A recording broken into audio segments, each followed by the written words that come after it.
একটা কথা বলে, কয়লা ধুইলে ময়লা যায় না। জামাতের অবস্থা অনেকটা তেমন। আমরা তো মনে করেছিলাম যে জামাত তাদের সেই কট্টরপন্থা থেকে বেরিয়ে এসেছে, এখন অনেকটা উদার মন মানসিকতা নিয়ে তারা সামনে এগিয়ে যাবে, কিন্তু না।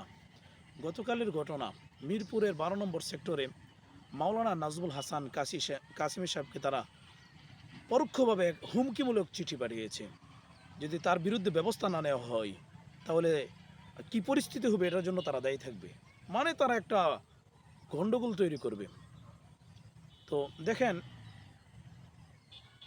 জামাত যদি ক্ষমতায় আসে বা আসতে পারে, দেশের মধ্যে নিশ্চিতভাবে ধর্মীয় বিভাজন তৈরি হবে, অস্থিরতা তৈরি হবে, ভিন্ন মতকে তারা দমন করবে।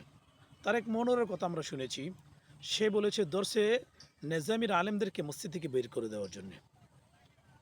এরা যে কতটা ভয়াবহ, নাজমুল হাসান কাশিম সাহেব কি বলেছেন?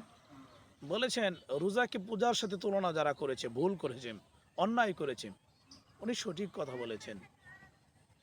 আপনারা আপনাদের ভুলগুলো শুধরে নেন, তওবা করেন।